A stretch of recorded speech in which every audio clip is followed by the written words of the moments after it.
I wanted to show you guys and gals how I'm growing my Campari tomatoes on the deck.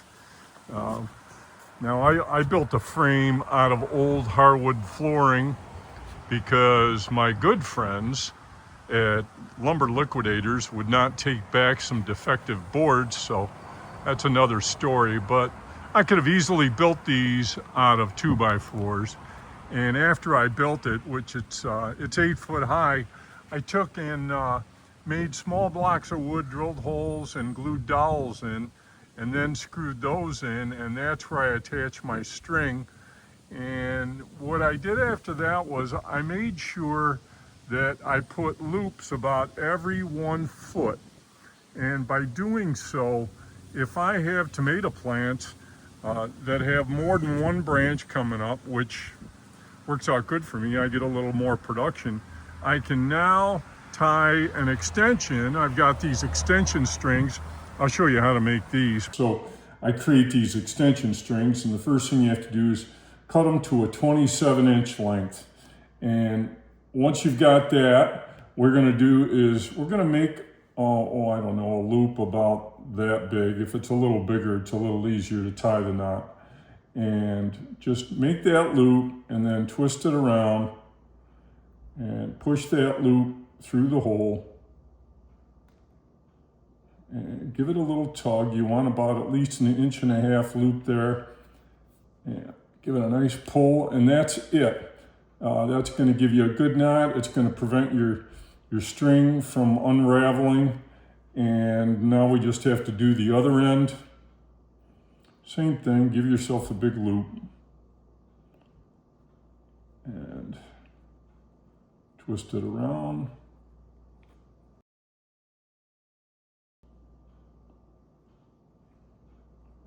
And put it through the hole.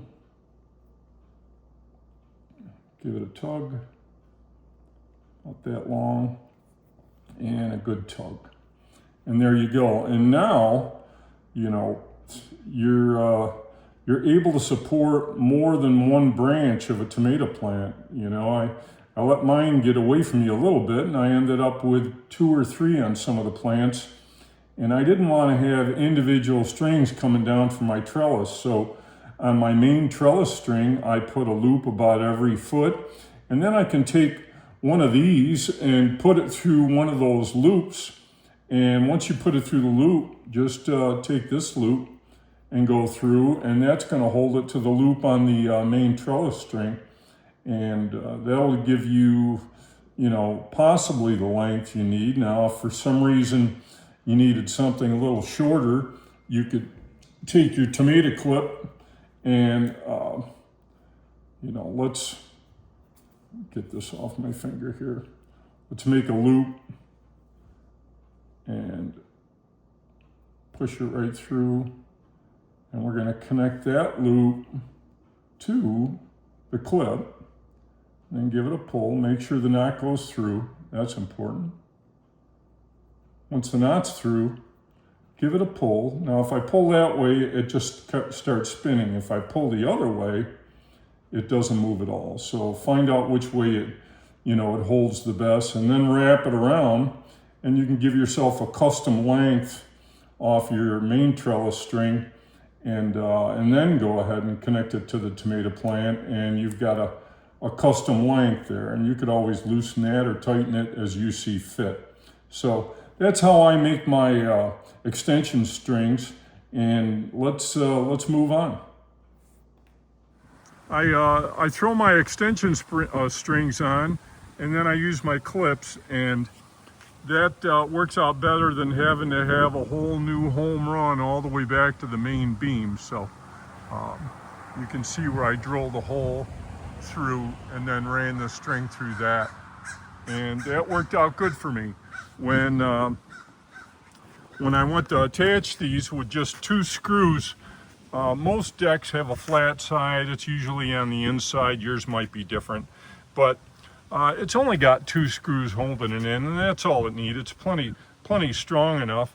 The other thing I did too was I put a timer and a watering system. I did want to mention that on this watering system, just to make sure that these plants had enough water while I was gone, I set up the task for them to go off at a start time of 7 a.m.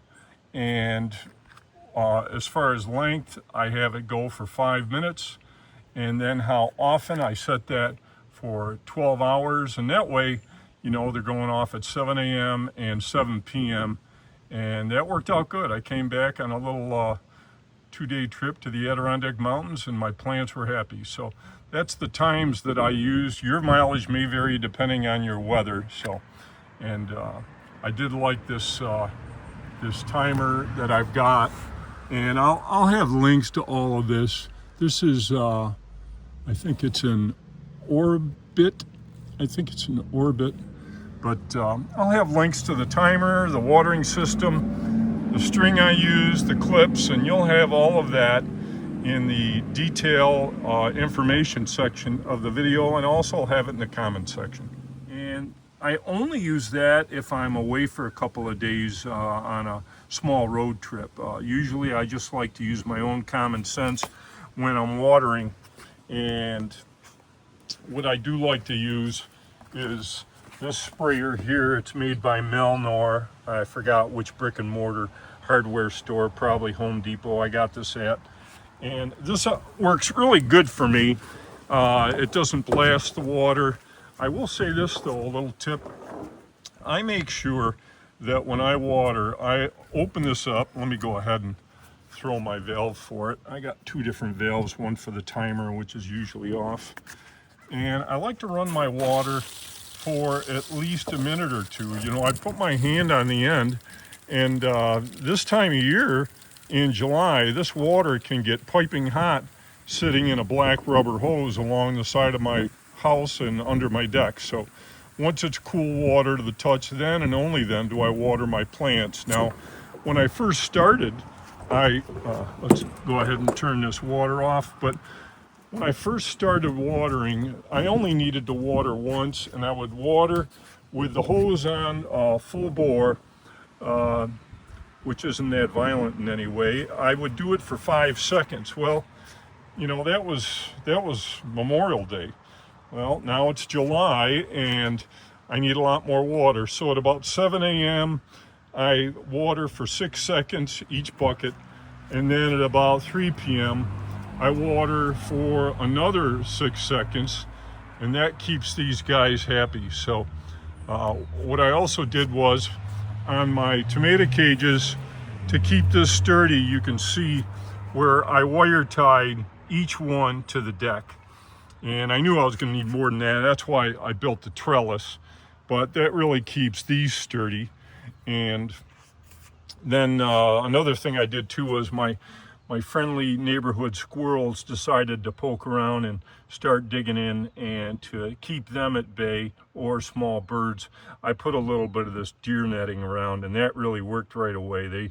They were too afraid of that to start messing with the dirt. So, and that's it. You know, these are Campari tomatoes.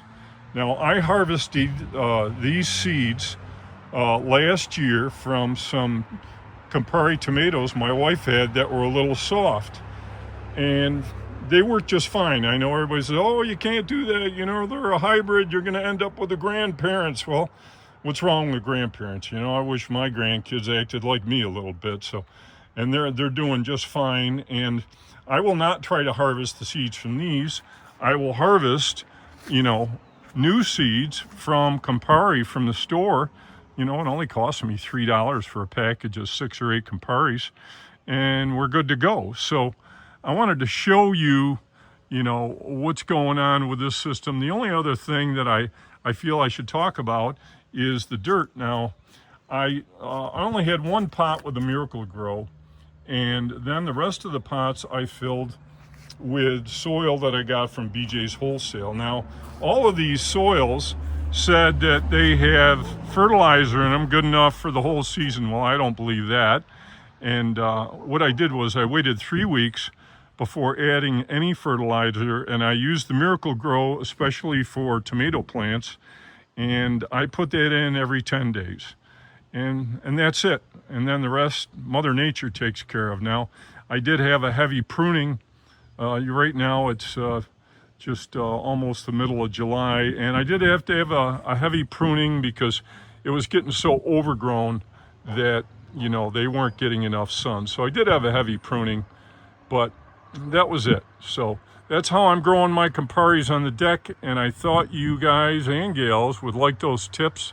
And like I said, you could use 2x4s on this, and you know, a lot of people don't have the room or the quality soil to, you know, do this in a garden.